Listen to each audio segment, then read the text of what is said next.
Today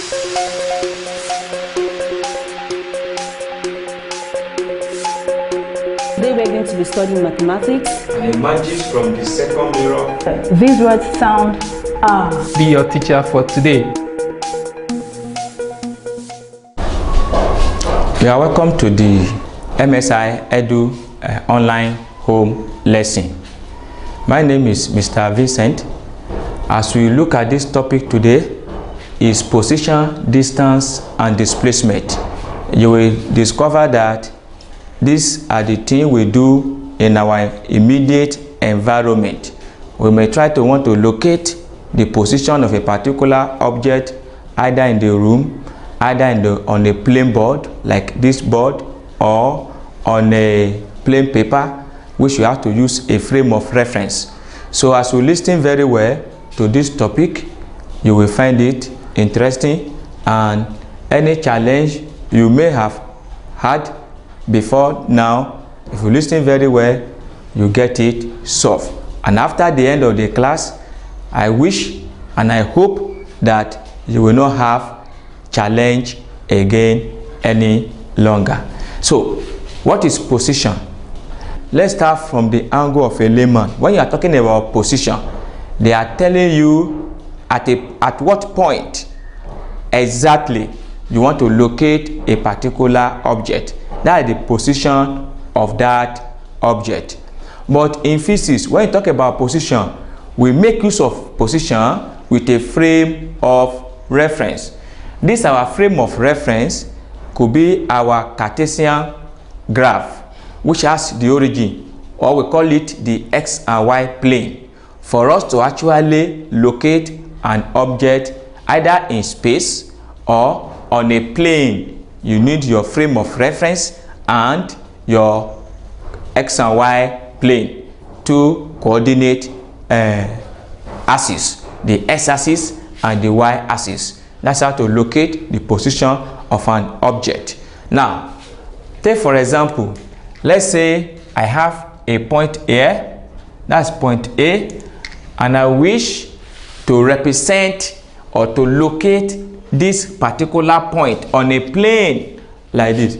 So I need my frame of reference, because the position of a particular object on a plane is determined by the reference frame. So I'm going to put the y-axis like this, that is the frame of reference, and put the x-axis like this, that is y, the x. So this is the origin of the plane, the origin of the plane. So from the origin now, I can determine the position of this body A on a plane by making a point from this place, a vector drawing like that. So trace it down, trace it to the y-axis. You now discover that this will be y of A, x of A. So the position of this body A now is x of A, y of A, subscript. So in the system we use in putting it down is to write this x first before you write y. Coordinate x come first before coordinate y. So this is how to locate the position of a body on a frame of reference or on a Cartesian plane. So this is actually called our frame of reference, the x and y coordinate. Some other time you can be given the coordinate and you have to read the point. Is also possible. So you can be given, so you can plot more than one point on a plane. You can plot another one at this place, and also at this point. So each will give you different value. So let's take a look at illustration 1. Illustration 1.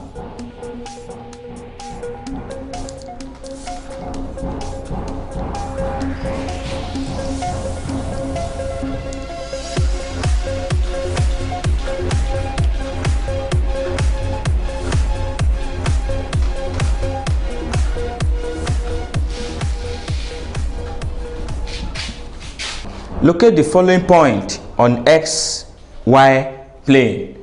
Locate the following point on xy plane. We are given 2 points, point Q and point B.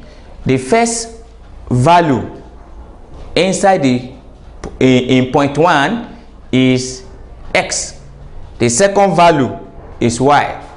The first value here is x. The second value is y. So that means the value of x for point Q is -1. This is -1. And the value of y is 3. So you have to trace this one up. This trace here. This is the exact point. And that point is point Q. This is point Q. That point is point Q. Then point B is 2 and 5. X is 2, y is 5. S is 2, this is 2, y is 5. Take it up. So this is the place. So that is the point.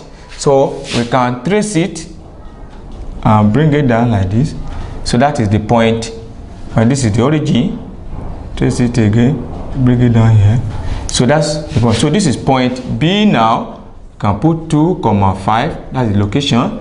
So this is -1 and 3. That's the point. That's how to represent the position of a point on xy plane, or call it a rectangular plane or a Cartesian plane. Xy plane, a rectangular plane, or a Cartesian plane. That's to do the position. So now we go to distance. We go to distance. Distance actually is the gap between 2 points. The gap between 2 points. It could be between point A and point B.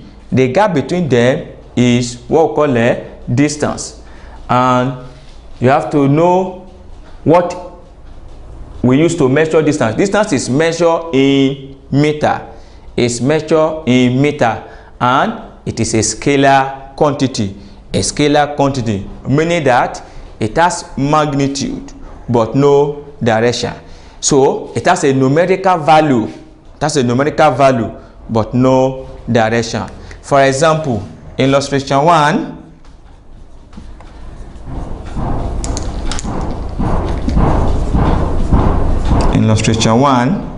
if you have 20 meter, the numerical value here, 20 is the numerical value.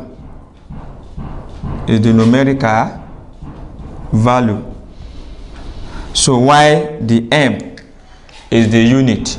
So anything that has numerical value, no direction, is a vector. It's a scalar quantity.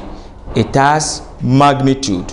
The magnitude is the numerical value but no direction, or you can do say it has no sense. That is the distance. Then under this distance, we are going to look at the distance between 2 points. How to get the distance between 2 points. How to calculate it, the distance between 2 points. We do that by plotting a graph. We put the two distance on a graph. Then from the graph, we can now calculate the distance between the 2 points on the x and y plane shape.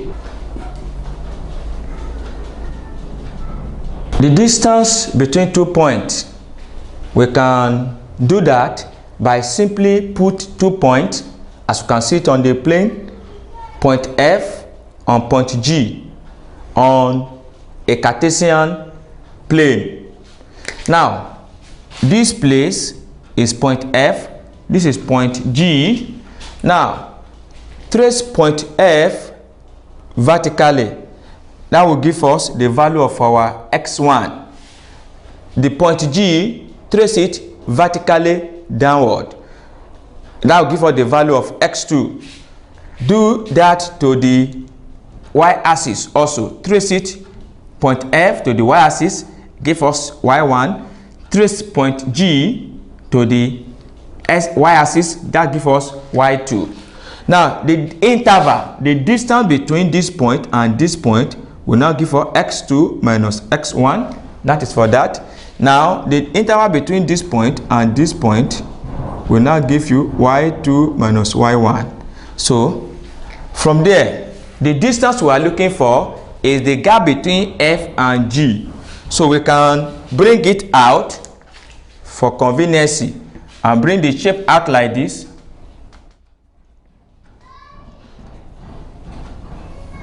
This is our F, G, this is our y2 minus y1, x2 minus x1. So this is where we want to get. Then you can apply now. We can apply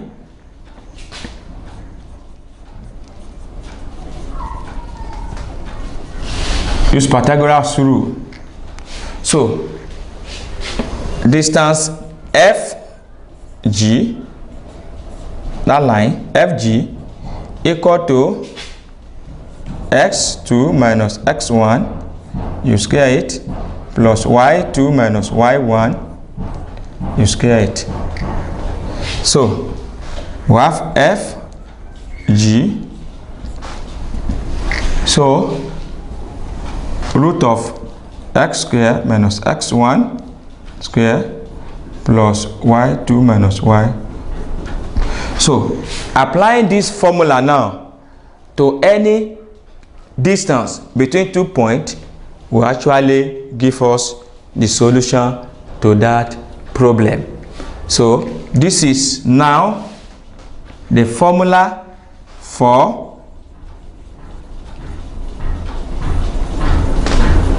calculating the distance between 2 points. So by extension, if you are given 3 points, that means the z must come in. So for 3 points,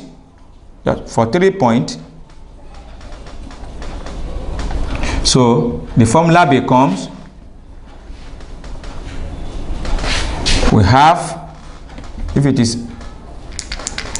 distance d, become x2 minus x1 square, y2 minus y1 square, plus z2 minus z1 square. That is for 3 points. That means the third point is your z. For example, point A, you are given 2, 4, minus 5. So where minus 5 is your z, minus 5 is your z, and you are given point B, you have 0, 8. So minus 5 is our z1, z2 is minus 1. So that's how to apply it. Where this, you know how to do it, is your x1, x2, y1, y2, z1. So this is x1, y1, z1. x1, y1, z2, 2, 2. So that's how to apply it to that. So we are going to consider 1 or 2 illustration as to that.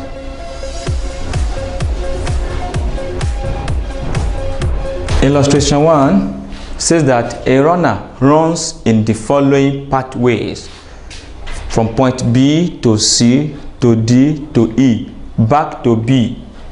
We have to determine what is the total distance. So follow the direction, the arrow, starting from here, go back here, come here, finishing here. So to calculate the total distance is just the addition of 5 plus 2 plus 5 plus 2. That gives us the total distance taken or journey by the runner. So the solution will be 5 plus 2 plus another 5 plus 2, which gives us 14 meters. That is the total distance taken by that runner.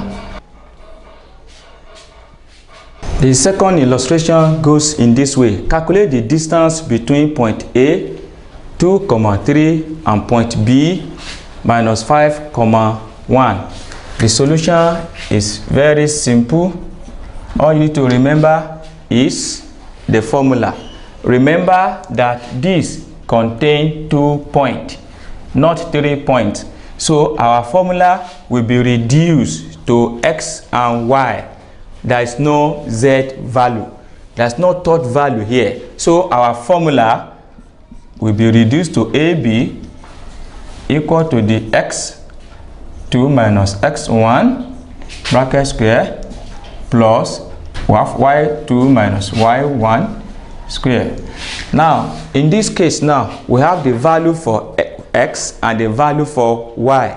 The third value, suppose we have it, we make our formula to attract z here. But as the case is now, is 2 values. So we are going to find this formula useful for this problem. So point A is already given 2, 3. This one is our x1. This one is our y1. From point B, you get the other value for y also and x. So this is our x2 and our y2. So all we need to do now is just to fix in this parameter into this value and do the little arithmetic and get the final solution. So AB is the root of x2 now, we put 5 to represent that, minus x1 now is 2, we square everything, plus y2, our y2 is 1, so minus y1, which is 3, you square the whole thing. So if you do that, do this, we have a minus 7 square plus minus 2 square, everything root. From here we have plus 49, here we have plus 4. That is what we are going to have. So if you open this one, it gives us minus 2, minus 2. Multiply them together, give us plus 4. Minus 7, minus 7. Multiply them together, give us 7. So we put our root. Then this one will now give us 53 beyond the root unit. So that is how to calculate distance between 2 points. Now the next thing we are going to is displacement. Displacement is a vector quantity, not a scalar quantity, because it has magnitude and direction. It has magnitude and direction. And we use letter X to represent or to denote displacement, while this letter S stands for distance. Now, so displacement is a vector quantity denoted with letter X, and it is a vector quantity that actually brings the difference between distance and displacement. In case of distance, we have said that it's a scalar quantity denoted with letter X. If you are asked to compare or to contrast the two of them, the difference is that displacement is a vector quantity, distance is a scalar quantity. Distance is denoted with letter X, while displacement is this letter X for displacement, and it has both magnitude and direction. Take for example, look at this illustration that we have now. If a boy journey from here and he goes like this in that pattern, point B, if you are to calculate the displacement of this boy starting from this point to this point, now, and you have to calculate the distance between this point A and point B. The shortest distance between point A, this interval from here, if you link this, the beginning, the starting point, to the ending point here. The boy ended here. This gives us the displacement of the boy, or the journey the boy has gone through. That's the displacement. But if you are to get the distance, you have to place a rope here. You measure it like this on that part carefully. Do that gently. Then hold it here, stretch it, place it on a ruler. That distance from this point to this, that gives us the distance. But the shortest distance between the 2 points gives us the displacement. That's so this will give us the displacement. So wide from here, this is the distance. Follow this, that's the distance.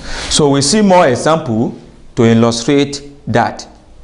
Now, so the displacement is just the short interval between the 2 points from the beginning to the end of the journey. So let's see the first illustration. Illustration 1.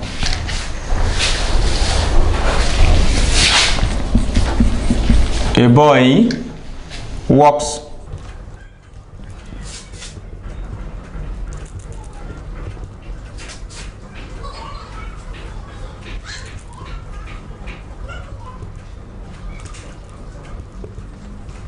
A boy walks 5 kilometers due east and then 3 kilometers due south. Calculate the displacement of the boy. Calculate the displacement of the boy. So you need to analyze the question first. So you need your cardinal point. So this is the north, this is the east, this is the south, this is the west. So because displacement is a vector quantity, it has direction. So it was 5 kilometers due east. This is 5 kilometers due east. Due east means on that east. That is how it works. That is 5 kilometers due east. That's an illustration of that.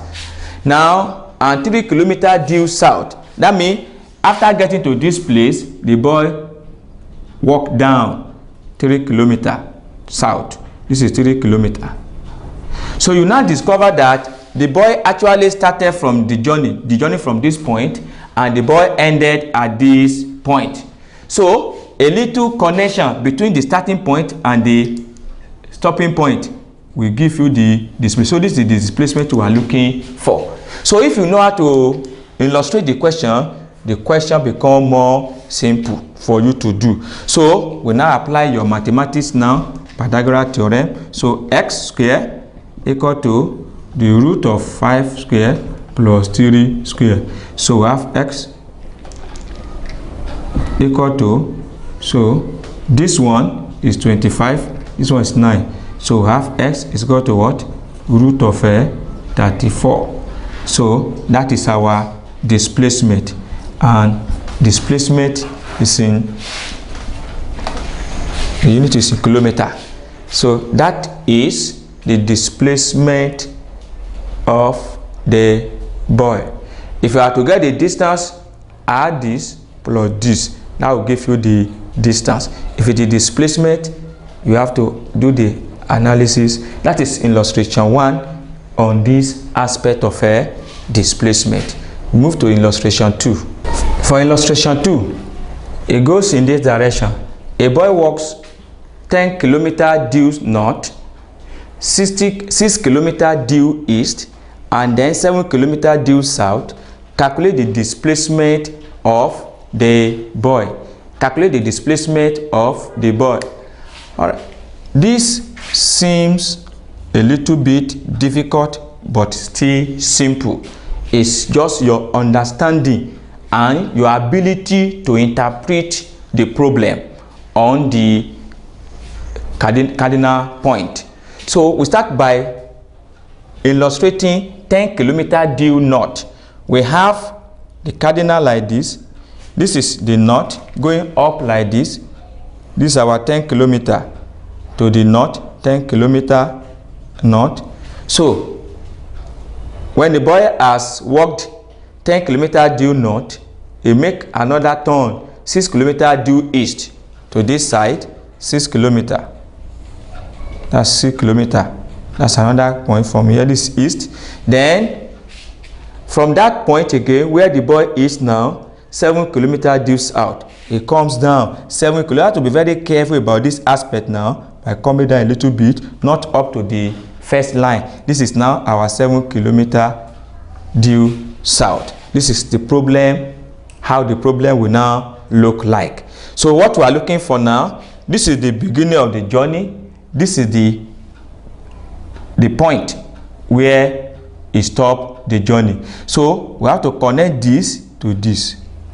Now so we are looking for this place now. We cannot now apply Pythagoras theorem directly to this now. So you have to do a little bit dimension of this shape so that it comes in a better shape for you and make it so simple for you. Now if you look at this place now, I can divide this place and cut it here. If I do like that, if I cut it here like this, so we now discover that this become like a quadrilateral four-sided plane figure now, which we believe that this side must be equal to this side and this side must be equal to this side. Now so if this side is 7, therefore from here down to this place initially was 10. It's 10, given as 10, but from here to here now is now 7, meaning that this place will be 3. From here to here will be 3. 3 plus 10 give us the full length of this side. 3 plus 10 give us the full length of this side. So and if from here to here is 6, agree with me, from here to also to this place will be 6. So the question become more clearer to us. Now we can now bring it out like this form now. So bring this one as 3. So this is our x. So here is now 3. Here is now our 6. So we can now get this place. These are the things you must put in mind when you are dealing with such problem like this. So we can now apply our Pythagoras theorem now by saying now our x square. So we have it to be inside the 6 square plus 3 square. So x will now be square root of 6 square plus 3 square, and 3 equal to 36 plus 9. So this one gives us 45. So that's our displacement. That's our displacement.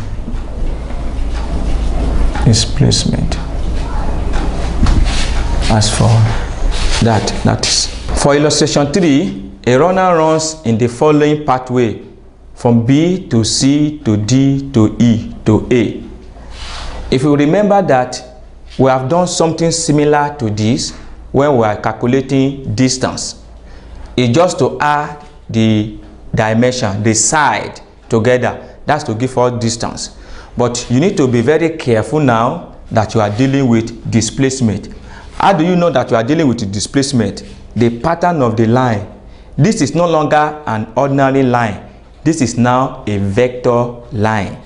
And how do you resolve a vector line? You add it vectorially. So you look at the direction, you look at the direction of the arrow, because we say a displacement is a quantity that has, is a vector quantity that has magnitude and the direction. So look at it now. 4 meters is the magnitude of this length, but the direction of this length is this arrow, although not given a value. So two things now. So this is the magnitude, while the arrow is pointing to this side due east. That is the direction. So the direction of this now is the due east, while the magnitude of this one is also a vector, is 2 meters, but the direction is due south. That tells you that this is a vector quantity. You cannot just say 4 plus 2 plus 4 plus 2 again. It will not give you the right answer. So also this place now facing here, that is due west. Due west. While this one is going up again, due north. So to perform the displacement now, it's just addition. So we are going to add vectorially. So we are going to say 4 plus 2. Why? Because look at the way they join the vector. this is the vector. This one is continue from the tail. This is the tail of the vector. This is the head of the vector. So this one now is joined directly tail to head. That's why we add it together. Then from this place now, if you look at the direction here, have been reversed. The direction here have been reversed. This one is due east, while this one is due west. Negative. Somebody is going like this, you are going like this. Two direction. Similar. So that becomes -4. That's why the minus will come in. Now look at this one. They have reversed the direction because the two of them are equal in vector and in magnitude. Because from here to here is 2, from here to here is 2. So the only thing is that the direction has changed. So it's a -2. Automatically our displacement is 0. So my dear student, you have to very careful when it comes to displacement. Put in mind that displacement is a vector quantity. You cannot add or perform the addition of a displacement problem vector algebraically. So you have to apply vector.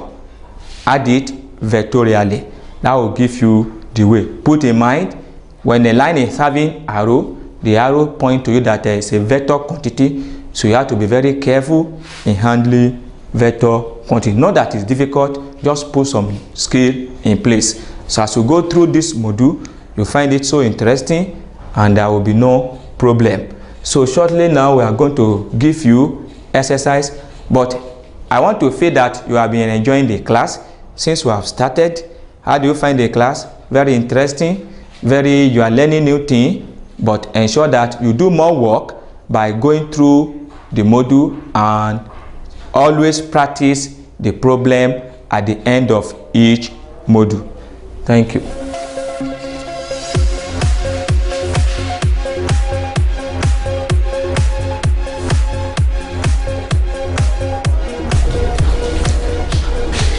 The position of a rat and a cat, these are the likely problem you will encounter.